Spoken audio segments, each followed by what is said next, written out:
Esse evento ele tem o apoio da Axê, da Boehringer, Chiesi, Glenmark, Janssen, Sanofi e Vertex. Hoje, o tema que vai ser abordado é ultrassonografia de tórax, que nós precisamos saber. E para abordar esse tema, nós temos dois convidados, a Ana Luísa Silveira Vieira. A doutora Ana, ela é nefrologista, professora e coordenadora do curso de Medicina da Faculdade de Medicina de Barbacena, e é interessante que é uma faculdade que ela é pioneira no ensino do ultrassom na graduação, na graduação de Medicina. Então, a gente tem aqui hoje a oportunidade de conhecer essa experiência através desses dois professores. Então, a Ana Luísa vai trazer para a gente uma abordagem dos princípios da ultrassonografia no tórax e voltada mais para o seu papel na ambulatorial, dentro da pneumologia. E tenho o prazer também de apresentar o doutor e o professor José Muniz Pazelli Júnior. Os dois são amigos de longa data, o Pazelli um pouco mais, nós formamos juntos na Universidade Federal de Juiz de Fora, e hoje o Pazelli também é professor na Faculdade de Medicina de Barbacena, nesse mesmo programa que ensina ultrassom na graduação, e o Pazelli é o coordenador nacional, ele pode falar mais sobre isso, do Infocus, né, que é uma sociedade internacional em que foi pioneira no ensino, na divulgação da ultrassonografia point of care. E o Pazelli fará uma abordagem mais do ultrassom do tórax no ambiente de terapia intensiva. Tá? Então, para a gente não perder tempo e poder ouvi-los, eu gostaria de convidar a professora Ana Luísa para a sua apresentação, e se quiser, se eu esqueci alguma coisa, Ana, por favor, continue a sua apresentação. Muito obrigado. Boa noite, Bruno. Boa noite a todos. Eu vou iniciar o compartilhamento da minha tela. Só um minuto. Mas antes de mais nada, deixa eu só voltar aqui. Ana, enquanto você abre aí, eu só queria dar um avisinho. Pessoal, as perguntas são super bem-vindas e, por favor, as façam pelo QIA, que aí, após as apresentações, a gente vai respondendo uma a uma, eles vão respondendo uma a uma. Desculpa, Ana, obrigado. Imagina.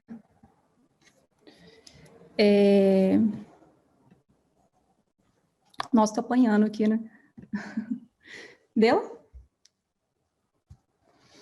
Bom, antes de mais nada, eu queria dizer que para a gente, para mim, mas tenho certeza que para o Pazelli também é uma honra muito grande estar aqui falando no evento da Sociedade Brasileira de Pneumologia e Tisiologia. A gente gostaria especialmente de agradecer a doutora Jaqueline Ota pelo convite. Gostaria também de agradecer ao professor e amigo Bruno Vale. E aproveito, Bruno, para falar aqui publicamente, uma coisa que eu nunca te falei, mas você é uma grande inspiração para mim. Eu fico muito admirada e assim, muito inspirada na sua retidão profissional. É especialmente um prazer para mim falar aqui de ultrassonografia de tórax, porque apesar de ser nefrologista, eu sou apaixonada por ultrassonografia point of care, mas especialmente pulmonar, né? O Pazelli sabe, nos últimos 8 anos, talvez seja a coisa, talvez nos últimos 8 anos, com certeza é a coisa que eu mais, né, que eu mais estudo e mais aplico na minha abordagem, na minha prática médica, né? O Bruno intermediou esse convite e me pediu especificamente para falar dos conceitos básicos da ultrassonografia pulmonar. Então, eu tentei trazer, espero ter o sucesso de falar para vocês de forma bem prática, assim, bem clara, que eu sei que a nossa audiência aqui é mista e diversificada, né? Inclusive, sei que temos aqui amigos que não são pneumologistas, pessoas que já utilizam ultrassonografia pulmonar há mais tempo, e pessoas, colegas também, que não têm ainda muito conhecimento, nem da utilidade, nem dos princípios, né?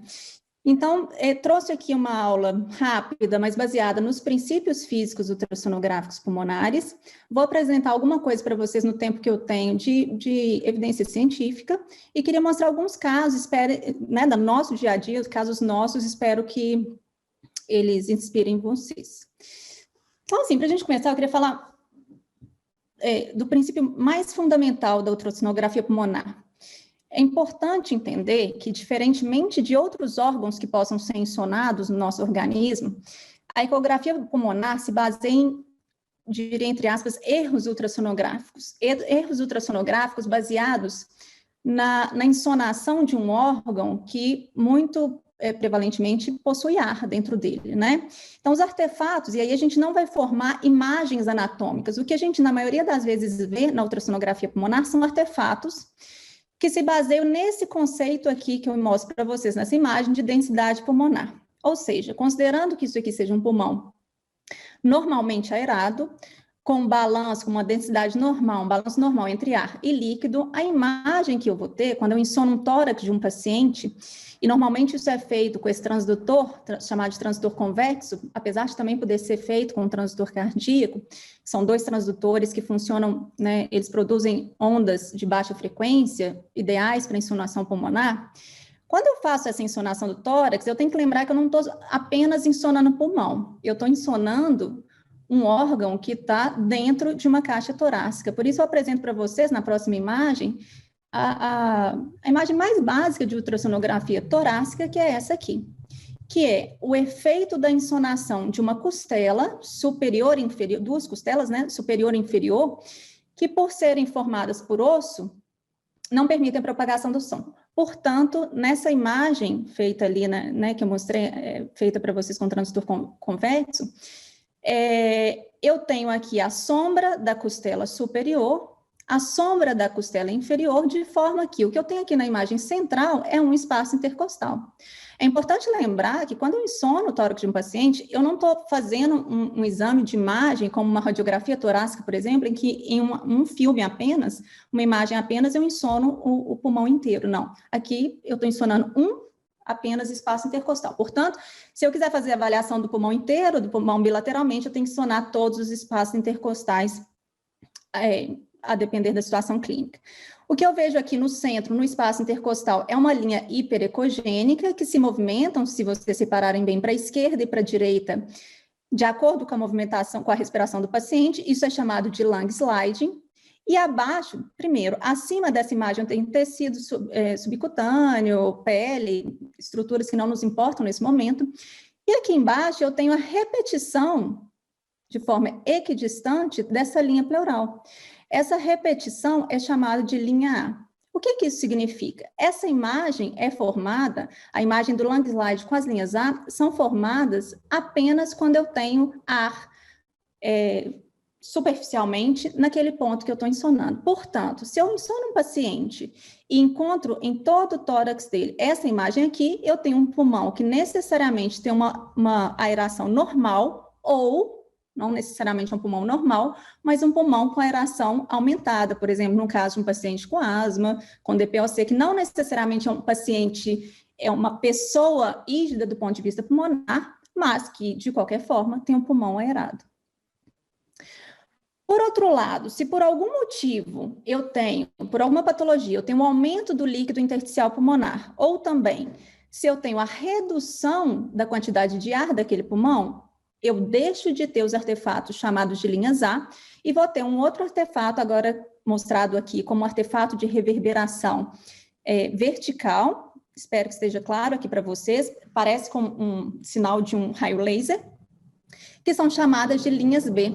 Esses são os conceitos assim, muito, muito básicos de ultrassonografia pulmonar. Como se caracterizam as linhas B? Linhas B são esses artefatos verticais que surgem lá da pleura visceral, que chegam até o final do display, aqui da tela do ultrassom, e que se movem para a direita e para a esquerda, junto com o lung sliding, junto com o movimento pleural do paciente. O que linha B significa?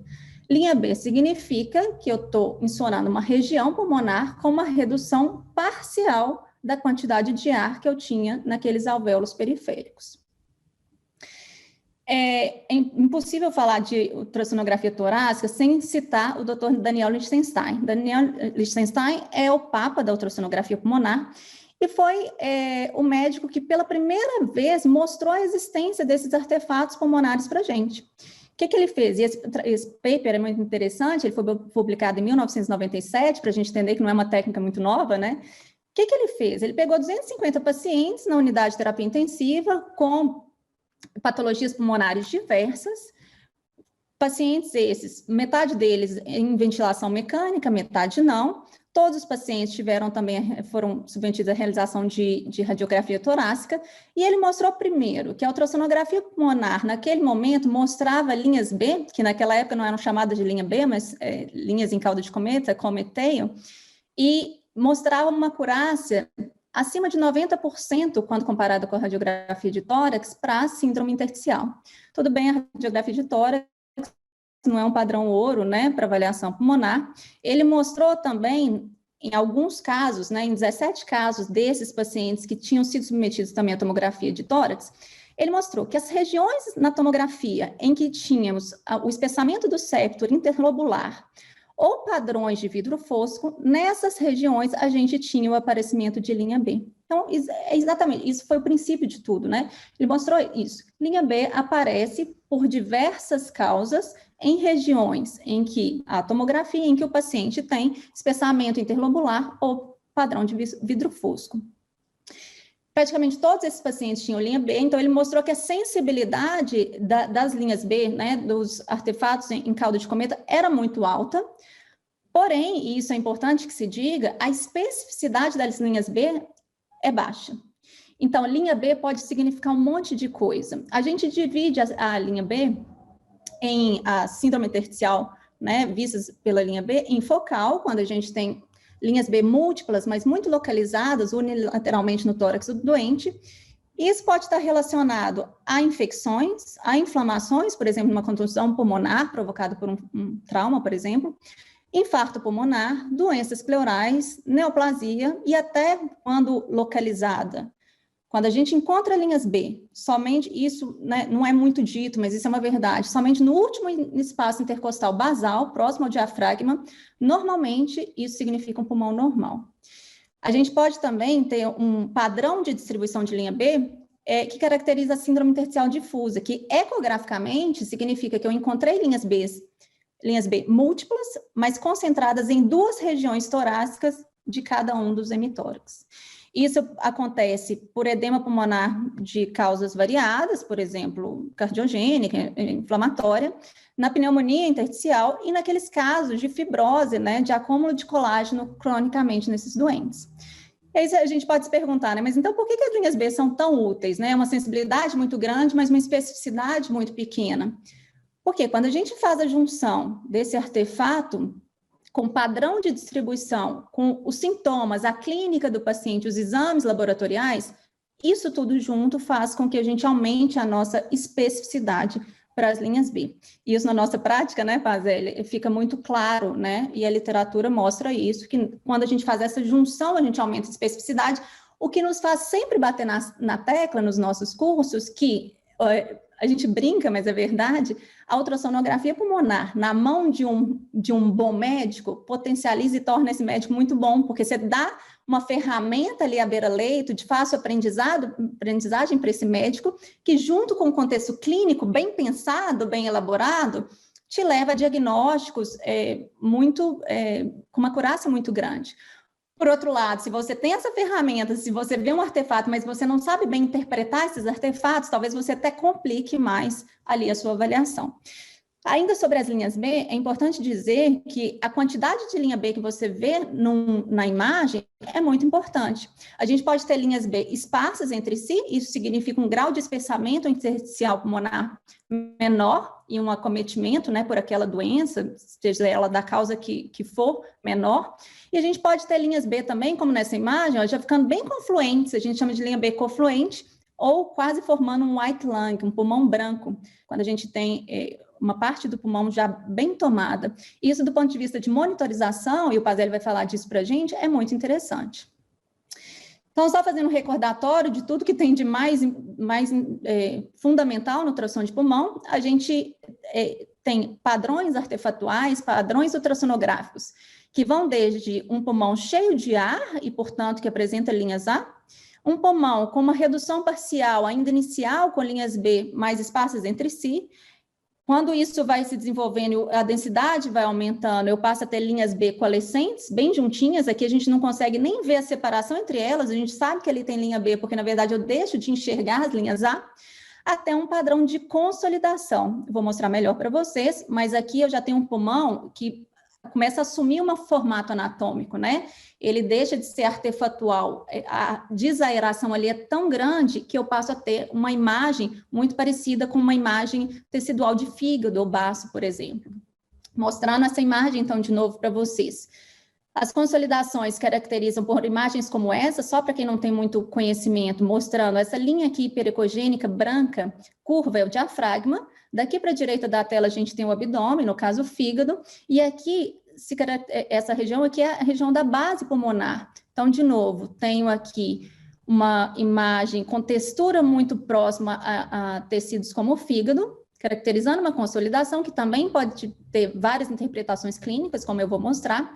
O que nos faz diferenciar as possibilidades clínicas de uma consolidação como essa, por exemplo, são a presença ou a ausência desses pontinhos brancos que a gente vê aqui. Esses pontinhos brancos que aparecem e desaparecem da tela à medida que o paciente respira, são chamados de broncogramas aéreos, que no caso aqui são dinâmicos, né? E significam que tem ar entrando naquela consolidação.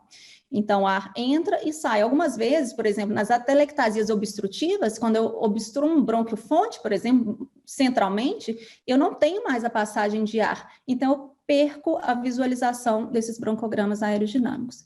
As consolidações nem sempre aparecem assim. Algumas vezes, elas aparecem como essa imagem da direita, em que agora eu tenho uma área, geralmente subpleural, né? Parece que eu dei uma dentada, um corte aqui, existe uma descontinuação aqui da pleura, e é uma região em que eu tenho uma cor mais enegrecida, né? Para quem não conhece muito de ultrassonografia, a gente chama de uma região hipoecóica em relação aos tecidos adjacentes. Isso aqui também caracteriza uma consolidação muito característica, por exemplo, de TEP, que era esse nosso caso, né?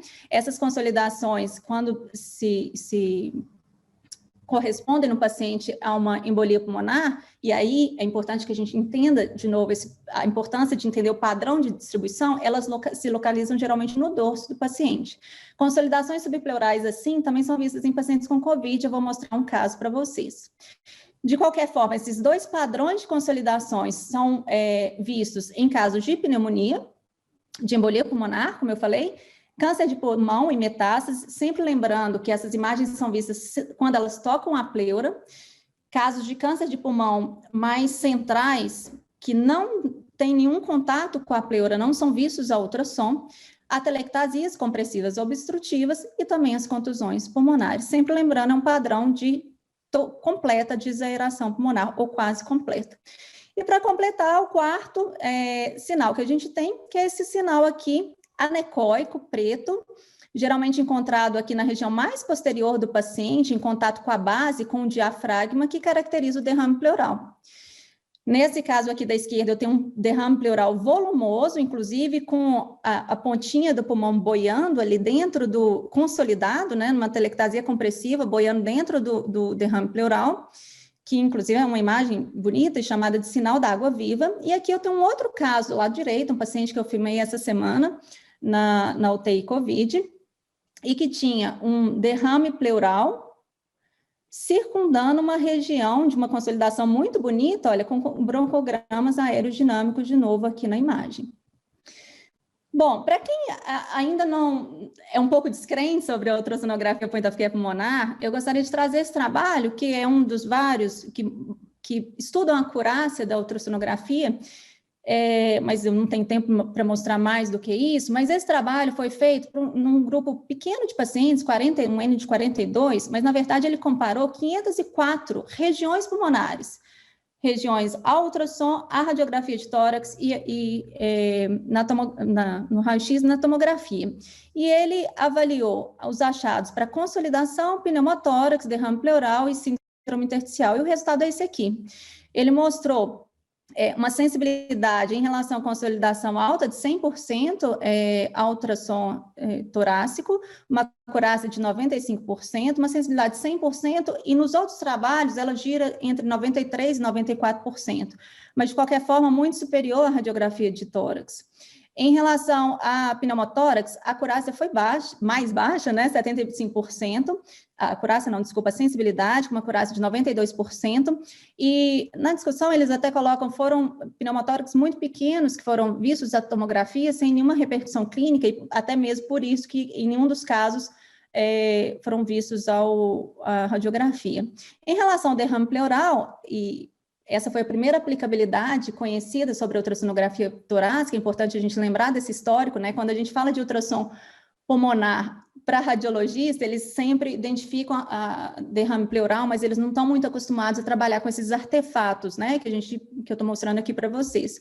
Mas em relação ao derrame, sensibilidade do ultrassom de 100% e acurácia também, superior, de novo, à radiografia. Em relação à síndrome intersticial, acurácia e sensibilidade 94%, de novo, superior. Apesar de estar aqui mostrando evidências de superioridade em relação à radiografia, eu acho que o nosso foco nem é esse, sabe? Nem é dizer que a ultrassonografia é superior ou inferior, ou comparável à tomografia em alguns casos, não é esse o ponto. A gente queria deixar uma mensagem aqui para vocês muito de que a ultrassonografia é uma ferramenta a mais, né, Pazelli? A gente não gosta de falar sobre essa coisa de substituição, de querer dizer que a ultrassonografia é tudo para o médico. Não, é uma ferramenta a mais. Uma ferramenta a mais, pode ser usada à beira-leito, e importante, é uma técnica de muito fácil aprendizagem, principalmente quando comparado com outras, com a POCUS usada para outros órgãos, né? Mostra aqui para vocês um caso de um paciente com hipertensão ICC, um paciente que ele sempre interna no departamento de emergência por edema agudo de pulmão cardiogênico. E aí fui fazer a insonação desse paciente, peguei esse paciente apresentava dispneia, saturação de 85% em ar ambiente, peguei algumas imagens aqui para vocês. Do lado de cá, são imagens que eu fiz do tórax direito, do lado de cá o tórax esquerdo, anterior e aqui mostrando as bases. O que a gente esperava desse paciente? Como ele sempre interna com edema agudo de pulmão cardiogênico, a gente esperava encontrar linhas B, difusas, né, justificando essa dispneia e essa dessaturação. Mas, curiosamente, o que a gente encontrou foi isso aqui. Acho que fica claro, pelo que eu já mostrei, que esse aqui é um padrão A. Bilateral, de ápice à base, com certeza descartando para a gente a possibilidade que esse paciente, nesta ocasião, estivesse com esses sintomas por um edema, como das outras vezes, né? Uma técnica muito simples, artefatos muito fáceis de ser identificados e que mudam ali completamente a beira-leito, rapidamente, a sua hipótese diagnóstica. O contrário também é verdade, né? Às vezes é até mais comum. A gente tem aqueles pacientes DPO-cíticos que sempre internam por exacerbação do DPOC, e o Pazelli sempre fala isso, né? Parece que esse paciente está taxado, tem escrito na testa dele que ele tem DPOC, e que a única possibilidade dele ter um quadro respiratório é DPOC. Às vezes nos acontece o contrário, a gente acha que vai encontrar padrão A e a gente encontra um paciente, por exemplo, que desenvolveu um edema cardiogênico cheio de linhas B, né? E facilmente também diferenciamos os dois casos. Gostaríamos de trazer esse caso para vocês, que a gente acha lindíssimo, inspirador. Esse é o caso do Fábio. Fábio se tornou um amigo, é um médico de saúde da família e comunidade, e aí a gente queria mostrar a potência do ultrassom de pulmão.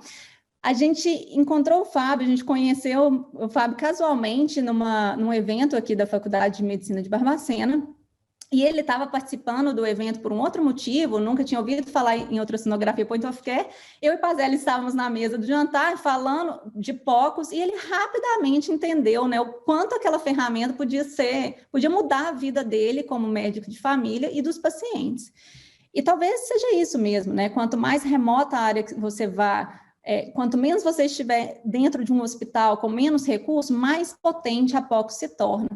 O Fabinho, então, participou como ouvinte de um curso nosso, logo comprou um ultrassom, começou a se capacitar e a fazer. E aqui a gente mostra um caso dele, uma paciente do sexo feminino, de 27 anos, em uso de anovulatório, sem história de cardiopatia ou sem história de doenças prévias. Essa paciente tinha uma dispneia há 3 meses, que piorou no último mês, e o Fábio foi lá, na época ele morava em Congonhas, hoje ele mora em Ouro Preto, foi lá na zona rural escanear essa paciente e ver o que ela tinha, né?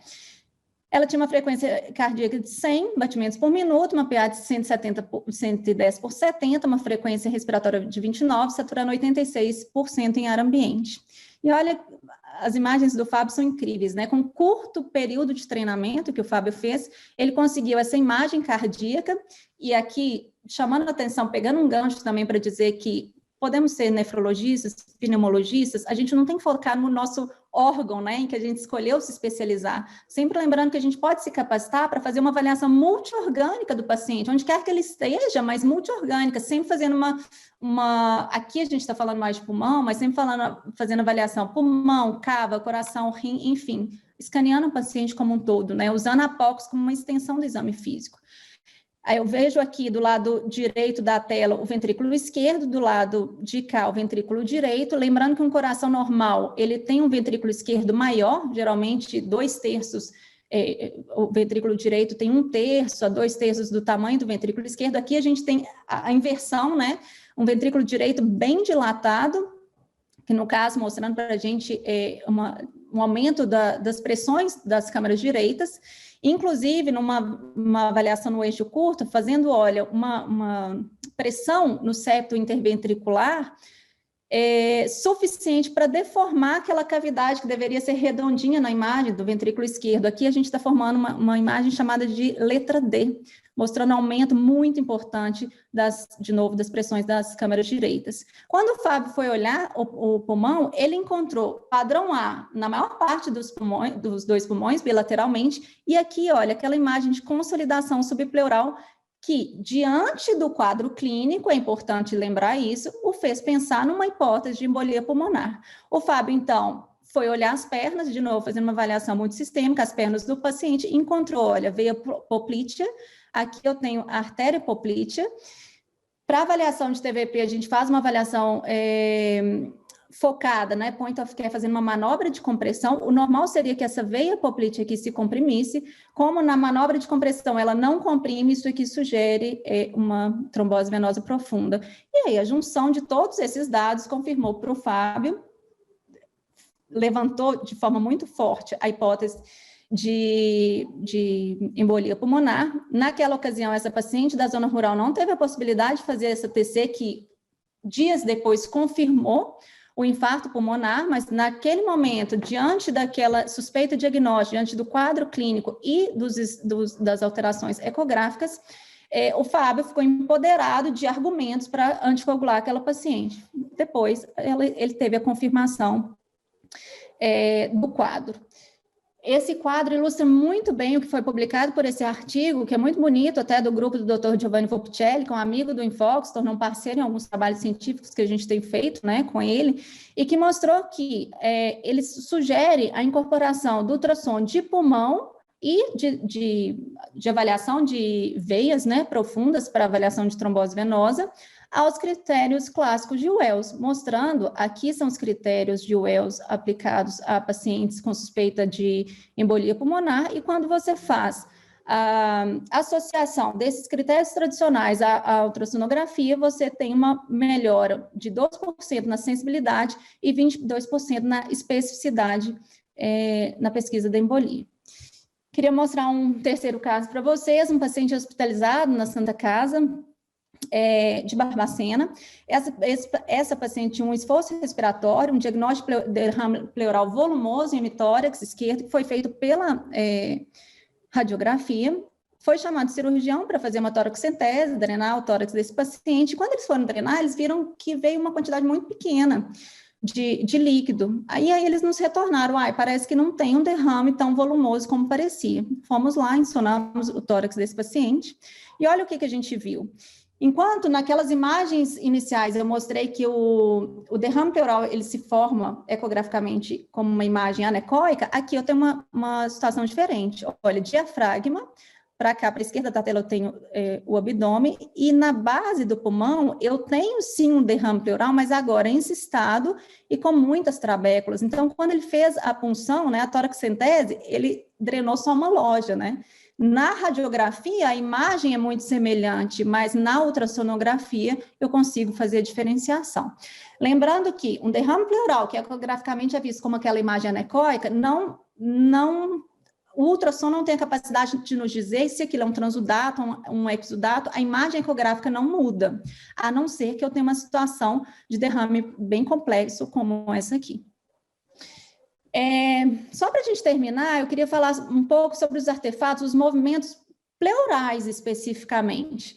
Então, a gente falou lá no início que o normal é que eu tenha esse lung sliding, né, o deslizamento do da pleura para a esquerda e para a direita, visto aqui numa insonação oblíqua, quando eu estou insonando dentro do espaço intercostal, ou visto aqui também, quando eu estou fazendo uma avaliação longitudinal. Então, quando eu vejo as sombras acústicas da costela, lung sliding significa que o pulmão está sendo ventilado. É isso, está existindo movimento respiratório. Em algumas situações, eu tenho a ausência de lung sliding, como nessa imagem que eu mostro aqui para vocês. A linha pleural está sendo vista aqui, mas ela não mais desliza para a esquerda e para a direita. Isso significa o quê? Duas situações. Ou que o pulmão não está sendo ventilado, então isso pode acontecer, por exemplo, no pulmão que está, num paciente entubado seletivamente, naquele pulmão que não ventila, em aderências pleurais, ou, por exemplo, uma situação de parada cardiorrespiratória. Então, tenho pleura, vejo linhas A, porque tem ar dentro daquele pulmão, mas não existe ventilação. E uma outra situação em que eu tenho a ausência da imagem do deslizamento, que é o pneumotórax. Por quê? O pulmão pode estar até sendo ventilado, mas eu tenho ar entre as camadas pleurais. Então, eu não tenho as pleuras mais em contato e não vejo deslizamento entre elas. De novo, ausência de lung slide. Felizmente, eu tenho um outro sinal pleural que me ajuda a diferenciar essas situações, que é o pulso pulmonar, o pulso visto aqui na pleura. Vejam que esse movimento que eu tenho aqui é diferente da pleura andando para a esquerda e para a direita. É só um pulso, inclusive muito bem visto aqui pertinho do coração, olha. Na verdade, é a movimentação cardíaca no pulmão. Espero que tenha ficado claro aqui, é como se fosse um tique, né? Um ponteiro de relógio. Essa imagem aqui só é vista quando não há lung sliding e quando as pleuras estão encostadas entre si. Portanto, se eu vejo pulso pulmonar, eu descarto a possibilidade de um pneumotórax. Existe um outro sinal ecográfico envolvido nessa questão de ausência ou presença de lung slide, que é o lung point. Percebam nessa imagem que eu tenho a linha pleural aqui do lado esquerdo, e aqui, sem movimento, sem lung slide, e um ponto do pulmão em que existe a presença do lung slide e um ponto de interseção, esse é chamado de lung point. Um ponto de interseção entre a pleura que não desliza e que desliza, que quase 100% das vezes caracteriza para a gente o pneumotórax. Essa imagem aqui à esquerda ecográfica corresponde a essa imagem que eu estou apontando na tela, olha, a interseção entre um pulmão, entre pleuras, né, descoladas entre si, porque eu tenho pneumotórax, e um pulmão encostado no tórax. É claro que numa situação de um pneumotórax completo, eu não vou ter nenhuma parte do pulmão, né, que está encostada entre si, portanto, eu vou ver em todo esse hemitórax a ausência de lung slide sem lung point. Queria também chamar a atenção para esse caso muito interessante, foi a mãe de uma enfermeira que trabalhava com a gente, me chamou na UTI para ver a mãe dela, pediu que eu a visse, era uma paciente que estava internada na UTI COVID positiva, em ventilação mecânica, com FO2 100%, mas ela estava saturando 72% há algumas horas, e já com livedo e etc. Quando eu cheguei lá para avaliá-la, o que eu esperei? Eu esperei encontrar sinais pulmonares sugestivos de pneumonia por Covid, vou mostrar um último caso agora para vocês em relação a isso, que justificasse uma saturação tão ruim, uma ventilação tão ruim desse paciente. Mas quando eu fui olhar, ela não tinha os achados característicos de pneumonia por Covid. Achei muito estranho aquilo. Avaliando o hemitórax esquerdo, perceba essa imagem aqui da linha pleural. Eu tenho só o pulso pulmonar, eu não tenho deslizamento, ou seja, esse pulmão não estava ventilando. Eu até perguntei para o intensivista, você não acha que esse paciente aqui não está ventilando, que esse pulmão que isso aqui é uma intubação seletiva? Ele falou, não, olha a ausculta e tal, ficou aquela história. Eu falei, não, vamos fazer uma coisa, vamos fazer um teste, vamos puxar um pouquinho esse tubo. Quando a gente puxou, só mostrando para você como que você pode monitorizar também esse paciente, olha só.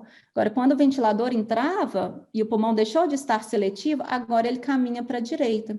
Então, e rapidamente a saturação foi 72, 80, 90 e resolveu, com uma ferramenta muito rápida, a situação do paciente. O último caso que eu queria mostrar, um paciente em primeira consulta no consultório, queixando de falta de ar, saturando entre 84% e 91%. Adianto para vocês aqui que isso aqui são achados clássicos da pneumonia por Covid, para quem tem interesse nesse assunto, né, que está tão em evidência no momento. O que a gente encontra no Covid? Essa paciente saiu do consultório com esse diagnóstico. A gente encontra uma linha pleural que não é mais tão regular, ela é irregular, né, fragmentada, com consolidações pleurais pequenininhas, normalmente com áreas, né, correspondentes à área de vidro fosco, com linhas B espaçadas em algumas regiões e coalescentes, como nessa imagem em outras regiões. É muito comum que a gente veja essas áreas de consolidações pleurais maiores e um artefato que foi descrito chamado de light beam. Quando a gente tem esse efeito on-off no ultrassom, parecido com linhas B, mas na verdade essa imagem bem branca, que sugere, num contexto de pandemia, que isso aqui se trate de linha de Covid, que depois foi confirmado pela tomografia. Para quem tem interesse, de tudo que, né, muitos trabalhos foram produzidos durante a pandemia, mas eu pincelei esse trabalho aqui, que foi o maior trabalho, um trabalho multicêntrico também do grupo do Dr. Giovanni Volpicelli, que avaliou 1.400 pacientes que chegaram no departamento de emergência com Covid, e eles mostraram, o que eles fizeram? Eles pegaram e dividiram os pacientes em fenótipos, né, em sintomas respiratórios, e fizeram avaliação ultrassonográfica.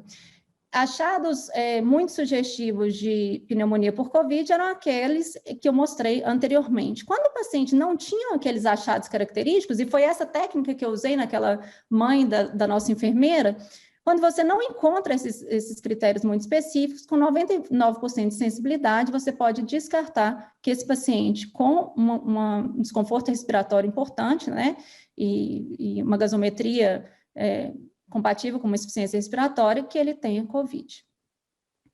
Bom, só para terminar, quando o Bruno me pediu para falar assim, o que saber de ecografia torácica, eu fiquei pensando, o que falar para vocês de por que saber e talvez por que não saber, né?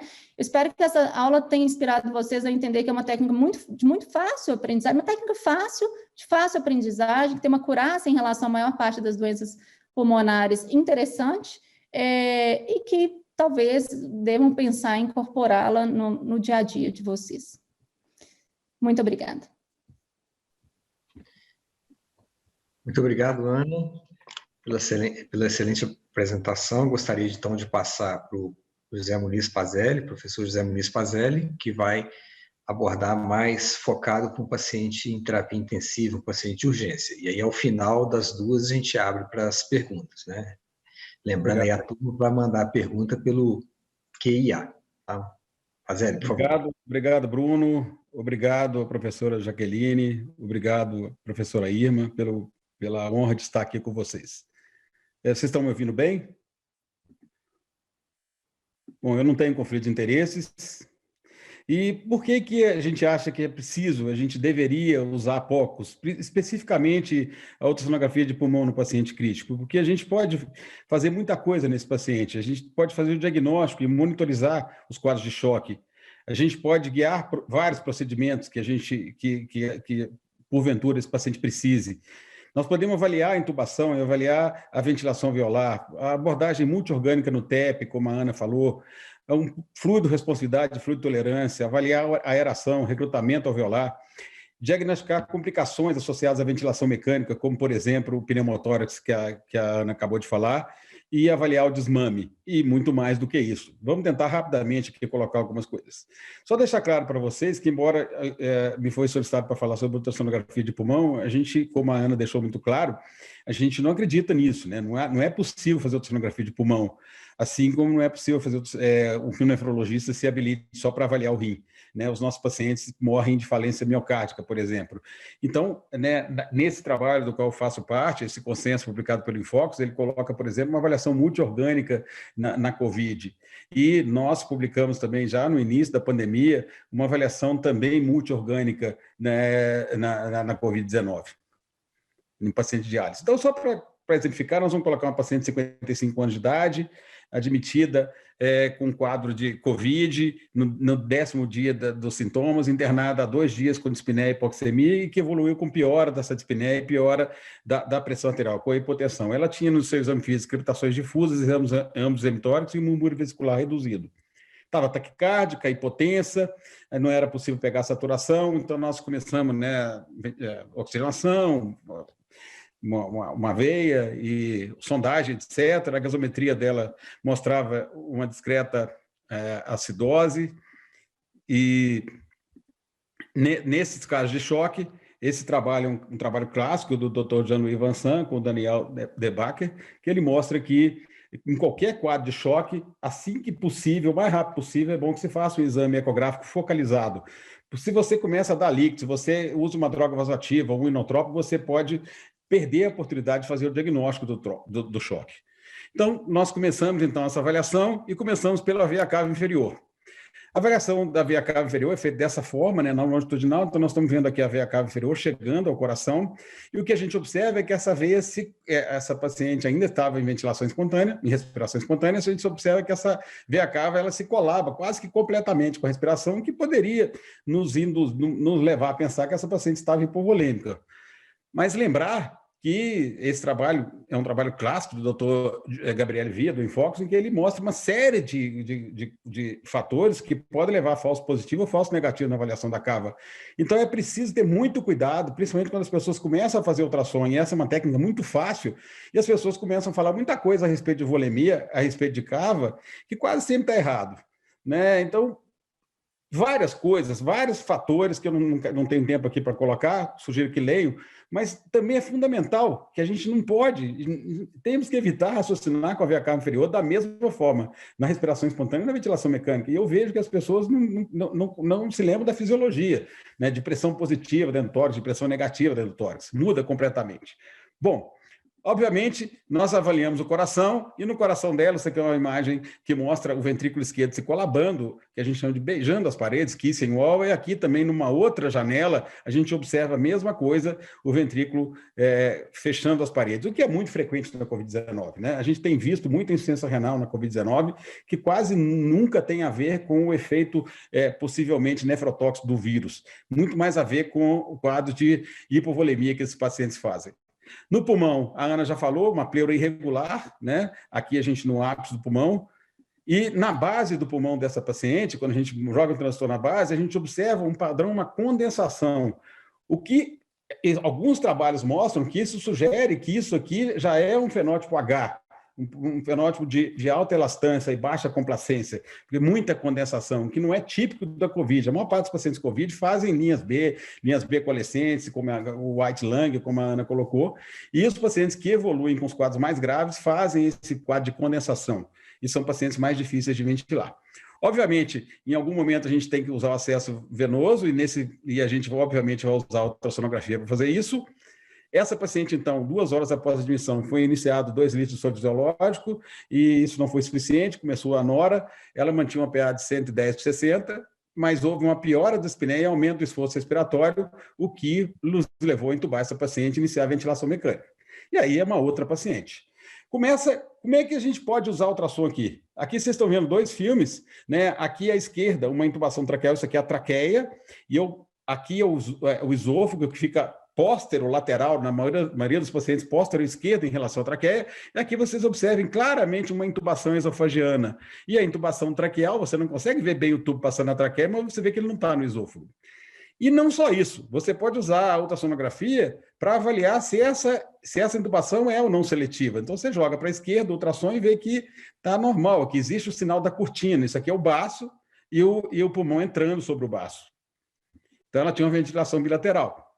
Essa paciente, 2 dias depois, ela tinha uma relação PO2-FO2 de 130, uma PIP de 18, uma pressão de platô ali alta, e evoluiu com a PA de 90 por 60 e oligúria. Então, mais uma vez, foi avaliada com ultrassonografia. E o que a gente observou nesse caso, né, nesse caso hipotético? Que essa paciente tinha uma cava que agora era engurgitada. Eu usei os mesmos filmes ali do Fabinho, né, para exemplificar, porque isso é extremo. Eu peguei esse filme porque realmente está muito bonito isso aqui, né? É um corpo pulmonar que é exorbitante. Numa paciente com COVID e corpo pulmonar, a gente precisa descartar a possibilidade dessa paciente ter uma trombose venosa profunda. E isso, como a Ana já colocou, é facilmente feito através da manobra de compressão. Desculpa, só voltar aqui. Da manobra de compressão, a gente usa 2 pontos, o ponto na femoral e na poplítea. E aqui a gente está vendo uma compressão da femoral bem sucedida, mostrando que não tem tombo. Aqui a poplita também bem sucedida. E só a Ana já mostrou um caso ali, né? Aqui a gente está vendo uma femoral não compressível e aqui uma poplita não compressível. No caso dela, ela tinha tudo compressível, o que nos levou a pensar numa outra possibilidade, que seria altas pressões e a falência de VD, que é extremamente frequente, especialmente nesses pacientes com COVID. Já é extremamente frequente na SARA, mas nesses pacientes com COVID a gente está vendo com muito mais frequência, o que nos levou a pronar essa paciente. E aí a gente pode continuar o ultrassom, por exemplo, para avaliar a aeração pulmonar. A gente tem vários padrões, como a Ana colocou, um pulmão bem aerado com padrão A, um pulmão que diminui sua aeração com linhas B esparsas, um pulmão branco, que com a redução ainda maior da aeração, e até o momento em que o pulmão se hepatiza, em que a gente consegue ver o pulmão aqui e o fígado do lado, né, mostrando para a gente, então, as diferenças, né, nesses padrões. E o grupo do Dr. Jean-Jacques Ruby, eles mostram que eles compararam esses padrões, a mudança nos padrões, quando se recrutava o pulmão com a curva PV, e mostraram que há uma boa correlação, mas é bom deixar bem claro que depois o grupo do Gabriel Via, também na Itália, tentou correlacionar com os achados tomográficos e a correlação foi fraca, ou seja, o recrutamento alveolar tomografia não se correlacionou bem com o ultrassom, mas, de qualquer forma, é preciso ser honesto, deixar bem claro isso. Aqui a gente está vendo um padrão que seria o pulmão aerado, aqui redução parcial da aeração, redução mais acentuada da aeração e uma redução quase completa da aeração com o pulmão aqui hepatizado. E só para vocês verem que isso aqui é um pulmão hepatizado, que pode evoluir para uma já aparecimento de linha B e pode evoluir até aparecimento de linha A, com menos linha B e quase, já praticamente aparecendo linha A. Aqui é um caso que nós pegamos, um paciente com traumatismo raquimedular, que tinha uma telectasia na base direita, e nós passamos a PIP de 5 para 15, e vocês vão observar o padrão. Isso aqui é o mesmo paciente, só para não tomar muito tempo, vocês observem que vai diminuindo essa hepatização e vão começando a aparecer até linhas A. A hepatização diminui profundamente, vocês vão ver então o que era no início, o que ficou depois, mostrando então que o ultrassom pode ser, pelo menos pode nos mostrar que o pulmão é recrutável ou não recrutável, né? E a gente pode usar PIP nesses pacientes. Na COVID isso é fundamental, porque a gente sabe que esses pacientes são diferentes. E, finalmente, para a gente terminar, falar um pouquinho sobre desmame, e o Esteban já deixa claro nesse trabalho, e é o que a gente vê na prática, né, na minha prática como intensivista aqui, a falência miocárdica é uma das causas mais comuns de falência de extubação, e a gente observa nesse trabalho aqui que ele avalia a combinação de coração, pulmão e de avaliação do diafragma, ele observa que a relação é sobre a linha, que é uma relação que correlaciona muito bem com as pressões de enchimento no ventrículo. Ou seja, isso aqui é muito usado na disfunção diastólica, é um conhecimento avançado, mas completamente acessível. A gente faz isso frequentemente. E a presença de linhas B e disfunção diafragmática foram significativamente, estatisticamente, houve uma diferença estatística importante aqui nesses 3 grupos, entre os pacientes que falharam e os pacientes que foram bem-sucedidos no desmame. Bom, é a mesma coisa, desculpa, o slide se repetiu. Aqui só mostrar para vocês um caso nosso, em que esse paciente, quando ele estava em pressão de suporte de 10 e PIP de 5, ele apresentava esse padrão. Após 30 minutos de tubo T, ele evoluiu para esse padrão, o que nos levou a pensar, né, a contraindicar a retirada do tubo, porque quando você tira a PIP, né, e deixa esse paciente no tubo T, ele realmente mostra a falência miocárdica, que não era tão evidente nesse paciente, mas a gente vê aqui uma disfunção de ventrículo esquerdo moderada, não é tão importante, mas que foi suficientemente importante para que esse paciente tivesse que ser submetido à diurético-terapia antes de novamente tentar a extubação.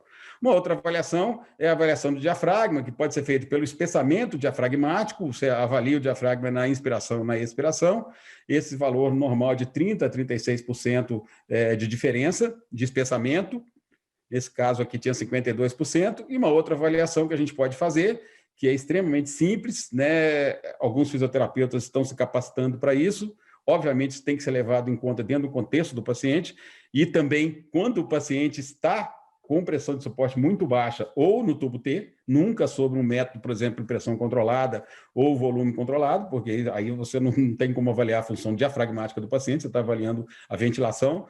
Isso aqui, o normal é até 1 centímetro de deslocamento e no esforço máximo 2,5 centímetros de deslocamento.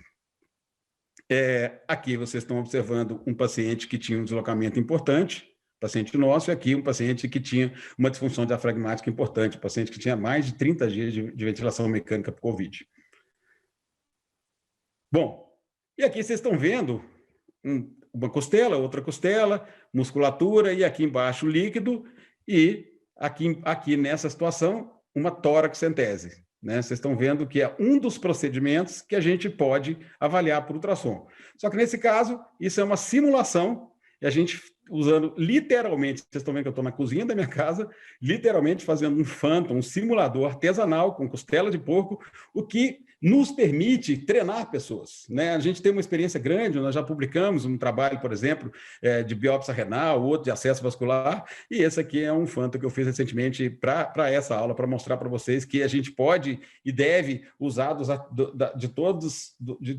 tudo que a gente puder para poder treinar pessoas a, por exemplo, fazerem um procedimento e evitarem biópsia hepática. Né? De vez em quando a gente vê biópsia hepática em tórax-centese, eu acho que todos nós já vimos.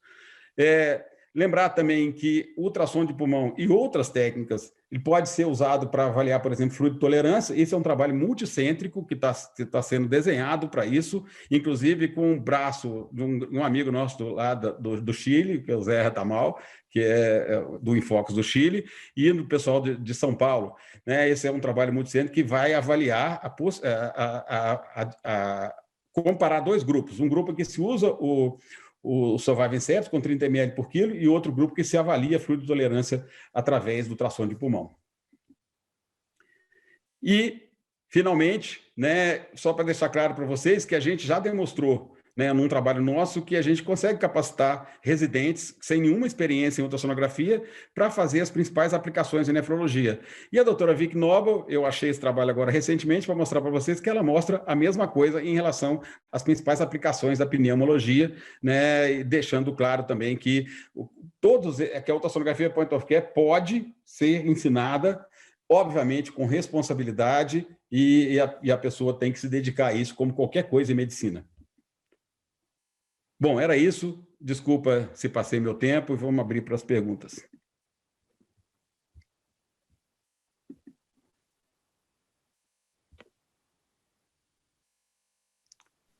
Pois não? Obrigado, Pazelli. Então, agora a gente vai começar um bate-papo. Eu gostaria que a gente está aqui com 94 participantes, além dos que estão vocês dois e de mim.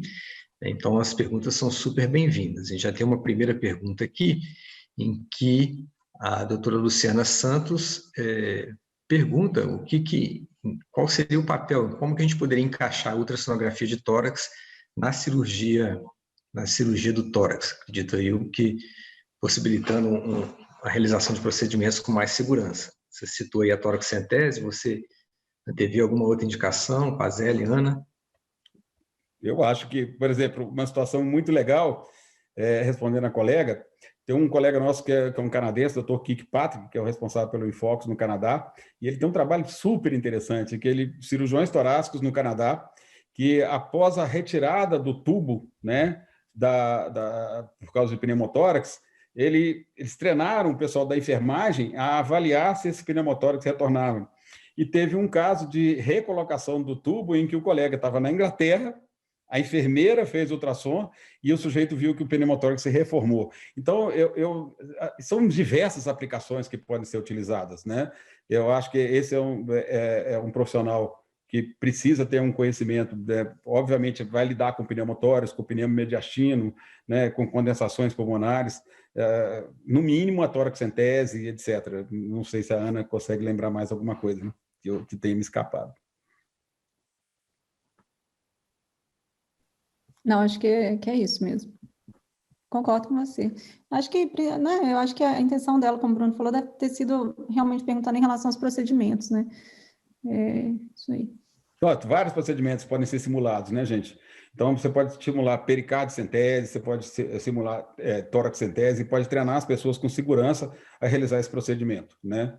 Vocês viram ali um simulador caseiro, mas extremamente eficaz, inclusive muito melhor do que os simuladores que a gente vê, porque ele tem músculo mesmo, tem tecido, né? E é melhor até do que os simuladores, por exemplo, do Blue Phantom, que é a maior empresa de simuladores que a gente conhece no mundo, e que um simulador, por exemplo, de acesso vascular custa aí $400 no mínimo, né?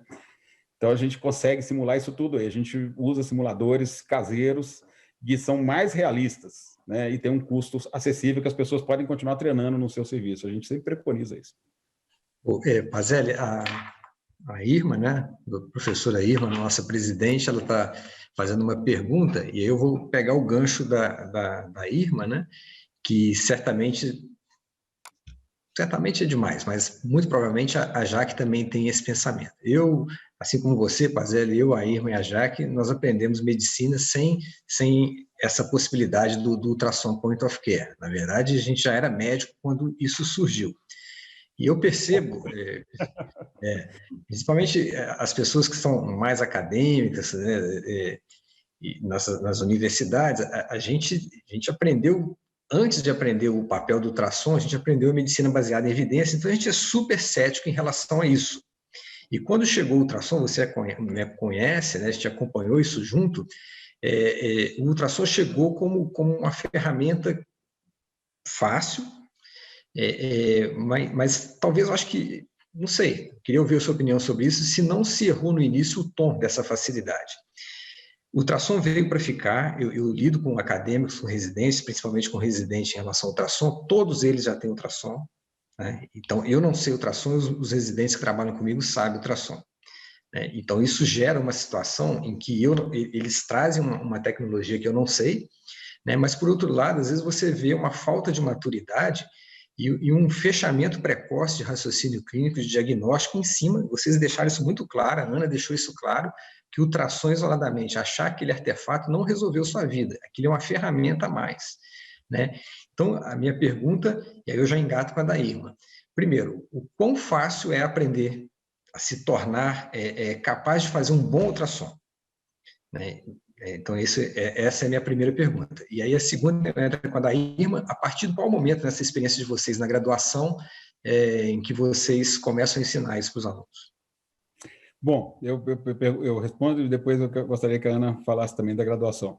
Essa questão do treinamento de ultrassonografia, uma coisa eu preciso deixar bem claro, né, gente? Nós estamos falando de POCUS, de ultrassonografia point of care, que é uma coisa completamente diferente. A gente, no início, quando comecei a fazer esses cursos, Bruno, eu chegava meio tímido e dizia assim, olha, gente, eu não sou ultrassonografista, eu sou intensivista, eu sou nefrologista. Hoje eu digo com muito orgulho, eu não sou ultrassonografista, eu sou intensivista e por isso eu faço POCUS. Eu não acredito que POCUS possa ser ensinado, porque me desculpe os colegas radiologistas, por um radiologista. POCUS é para clínico, POCUS é para pneumologista, POCUS é para nefrologista, POCUS é para intensivista. Óbvio que há que se ter muita responsabilidade nisso. Um exemplo claro é a CAVA. CAVA a gente está vendo um fenômeno de as pessoas não conseguem fazer absolutamente nada, fazem um curso, acham que isso é uma coisa fácil de aprender, e obviamente medicina nunca foi fácil, medicina é difícil.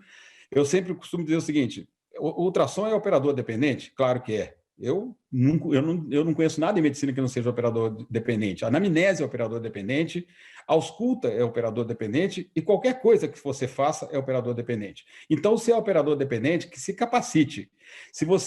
Quando você faz, é possível ensinar ultrassonografia, POCUS, em cursos de curta duração? Eu sou testemunha disso, porque eu uso POCUS todos os dias na minha vida e só fiz um curso com um grupo italiano, de uma forma meio desorganizada e tal, e depois me resolvi. Agora, eu estudo POCUS todos os dias, eu pratico POCUS todos os dias e tenho a humildade de reconhecer quando eu não sei o que está acontecendo. E isso não é infrequente, né? Inclusive ouvindo a opinião de outros colegas. Então, a questão de quanto tempo você demora para se capacitar, Irma e os outros colegas, para que você obtenha janelas ultrassonográficas, pouco tempo. Né? Isso já está comprovado em vários trabalhos, não é opinião pessoal. Né? É possível capacitar qualquer pessoa. Os astronautas da Estação Espacial são capacitados para obter janela. Obviamente, não são nem médicos E aqui, por exemplo, na Faculdade de Medicina, nós estamos capacitando profissionais não médicos para treinarem janelas com os alunos. Esses profissionais vão ensinar POCs? Não. Quem ensina POCs somos nós. Quem ensina POCs é quem tem raciocínio clínico para usar POCs. Esses profissionais ensinam janelas. E isso começa já, eu gostaria até de deixar aberto para a Ana, como é que é o nosso programa aqui. E foi um programa que começou comigo, mas que a Ana conseguiu implantar, e com muito orgulho. E a gente já percebe os nossos alunos saindo, nós já temos, inclusive, ex-alunos que fazem cursos com a gente, que são agora instrutores dos nossos cursos. Ana, eu gostaria de que você falasse um pouquinho. Bruno, eu acho essa pergunta sua maravilhosa, sabe? Porque, assim, nos últimos tempos, né, Pazelli, eu tenho batido muito nessa tecla com o Pazelli, inclusive durante os nossos treinamentos.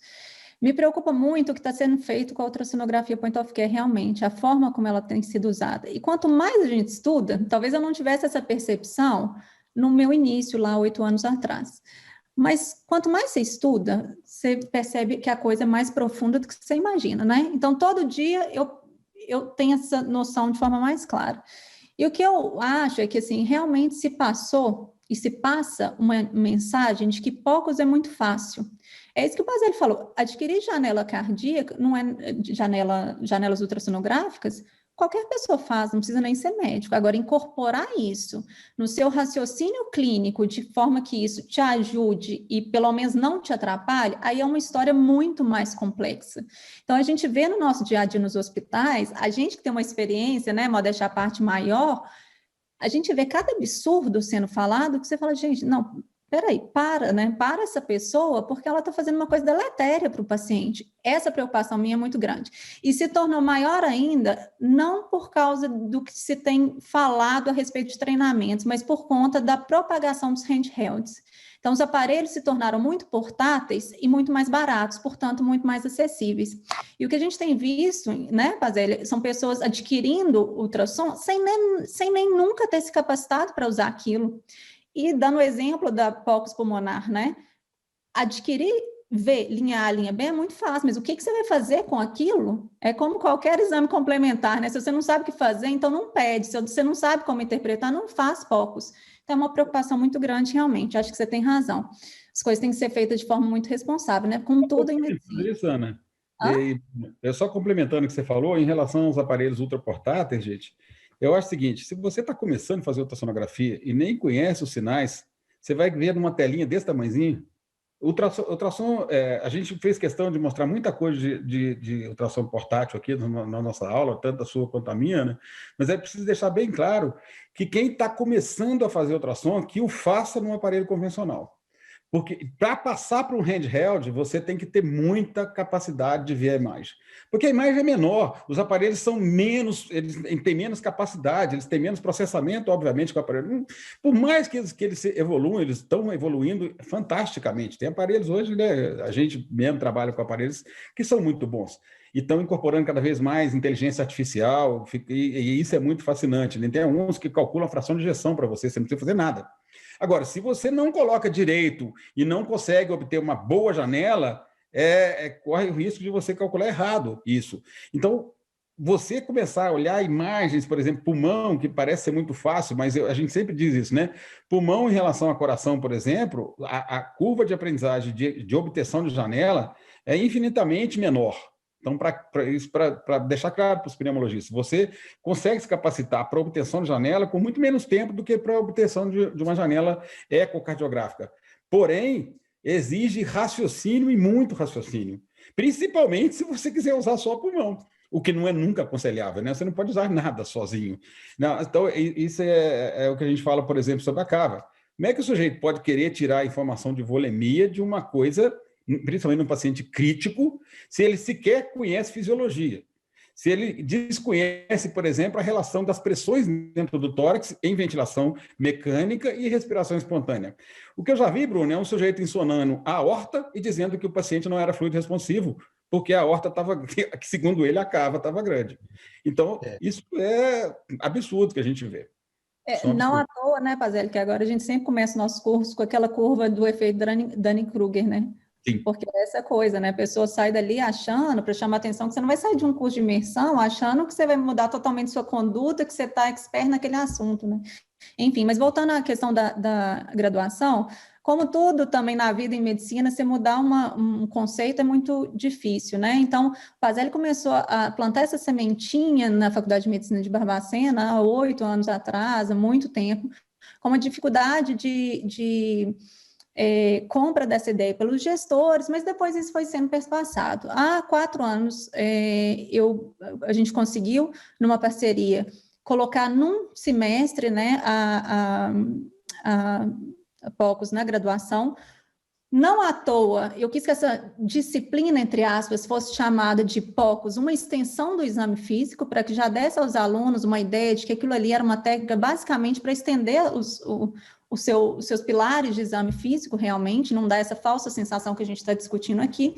E agora, mais recentemente, né, Pazelli, a gente conseguiu, nessa época, 4 anos atrás, eu usava meu próprio aparelho de ultrassom, né? Quantas vezes a gente levou nossos aparelhos.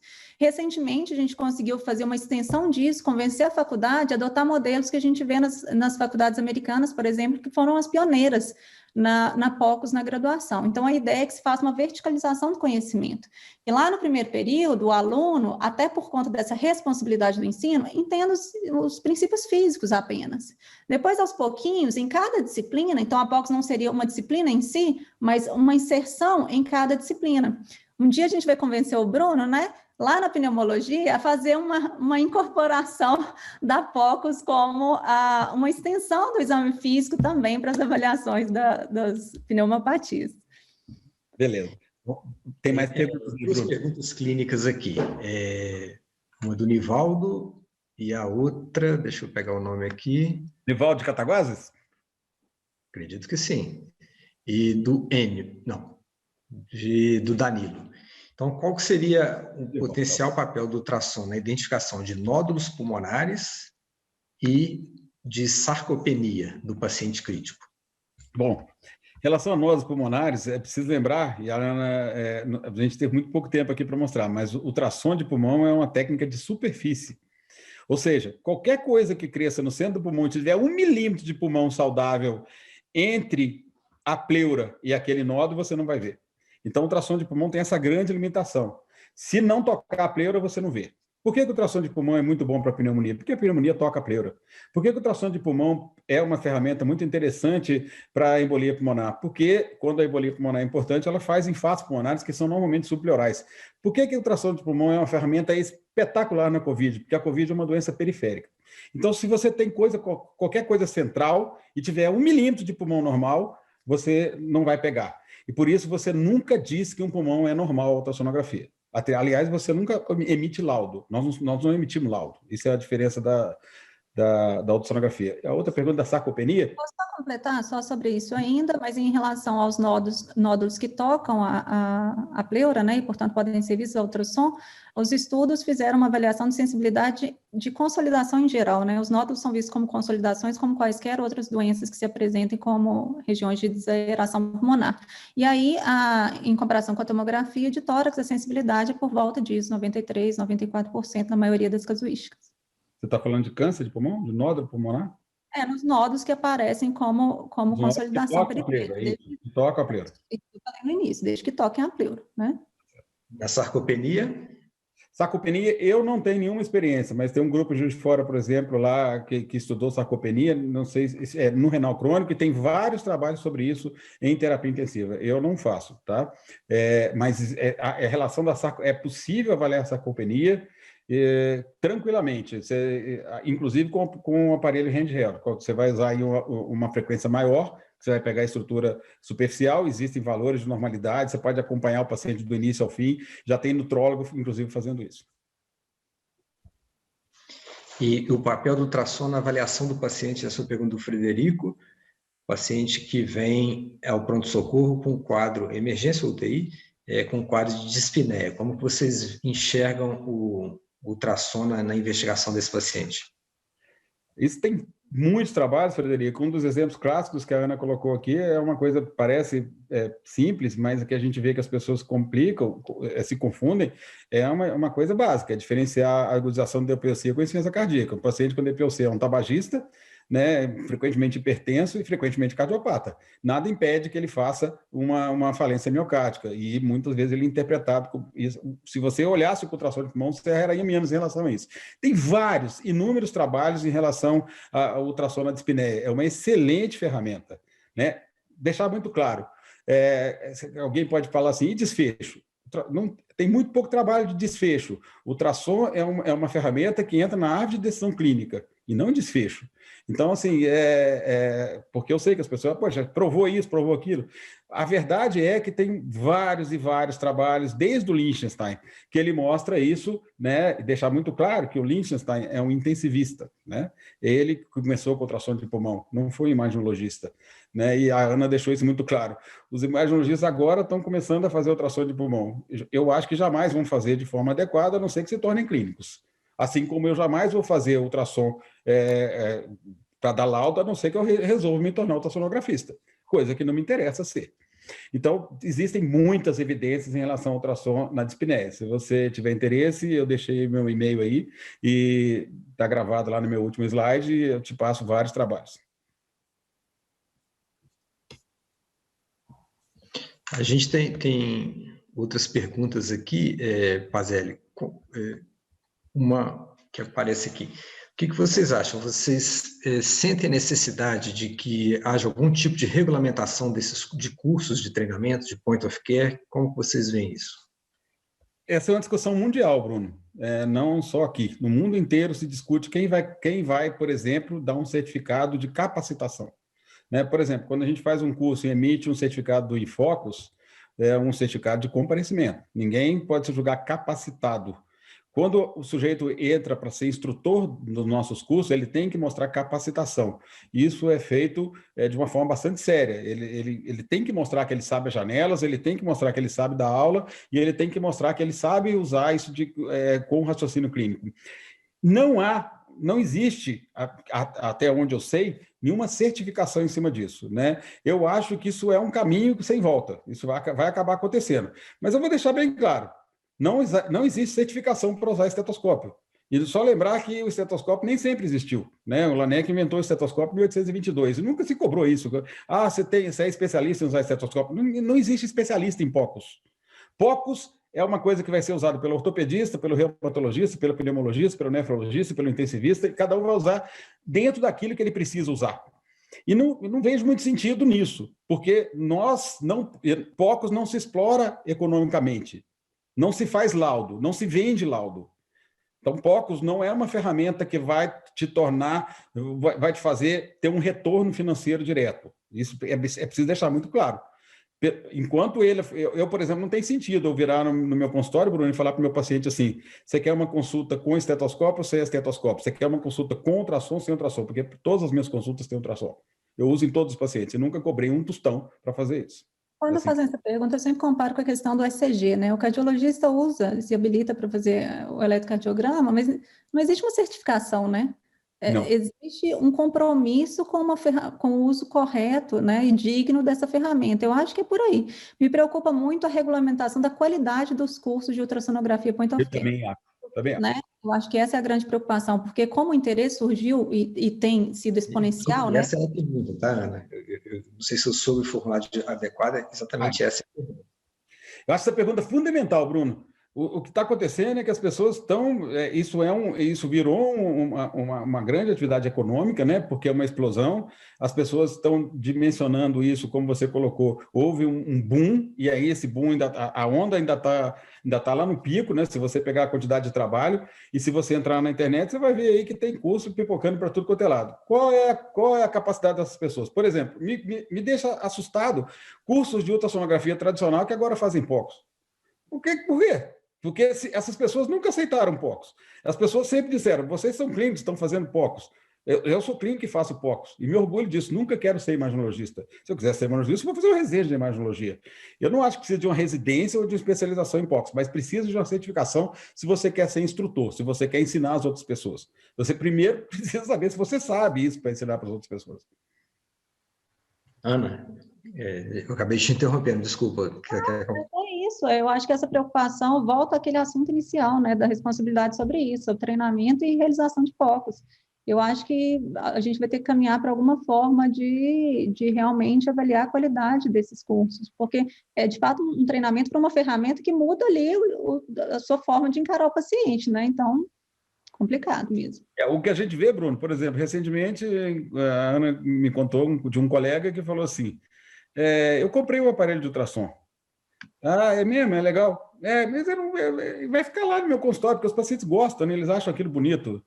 A Ana falou assim, mas você vai se capacitar? Não, aquilo ali é muito interessante, né? Vou deixar lá porque os pacientes estão gostando disso. Então, são esse tipo de gente que acha aliás, qualquer pessoa, Bruno, se o sujeito ele é mau caráter, ele vai continuar sendo mau caráter, com POCs, sem POCs, ou do que for. Então, assim, essa é uma ferramenta que permite a pessoa fazer o que for, como qualquer coisa em medicina, né? Como procedimento estético, como qualquer coisa. Não tem diferença. Bom, gente, a gente está caminhando aqui para o nosso fechamento, né? Então, gostaria de agradecer primeiro a iniciativa da SBPT com a Jaque e com a Irma, né, não só especificamente nesse tema, né, mas com essa educação continuada, com esse canal aberto que a sociedade tem e essa gentileza de abrir, inclusive, para não sócios, né, acho que isso é super legal. Agradecer aos dois professores, a Ana e o Pazelli, e a todos vocês que participaram. E eu acho que agora a gente tem um dilema, né? Eu acho que o ultrassom, ele chegou, ele está se acomodando, ele vai encontrar, né, o seu tamanho correto, né? E me preocupa muito. Acho que as pessoas que têm essa preocupação, né, que todos nós temos, Pazelli, Ana, Irma, Jaque, todos nós, né? Então, se a gente não se posicionar, se a gente não assumir reconhecer e a partir daí assumir de alguma maneira, né, isso acaba sendo tomado por pessoas que vão fazer isso às vezes com um treinamento muito menor, né? Isso é uma culpa que eu faço e vejo com vários coordenadores de UTI e isso acontecendo, né? Você não assume aquilo, não pega aquilo, e quando você está vendo, você perde o controle. Eu já tive que ir em visitas dar bronca na turma, porque estão mudando conduta com base num achado muito específico, obtido por uma pessoa que não tem treinamento, não tem nenhum conhecimento. Então, acho que veio para ficar e agora nós vamos temos aí um bom problema para resolver. Tá? Então, espero que todo mundo tenha aproveitado, tenho certeza que sim. Mais uma vez, obrigado a vocês dois, obrigado, Ana, obrigado, Jaque, boa noite a todos. Obrigado a todos. Obrigada.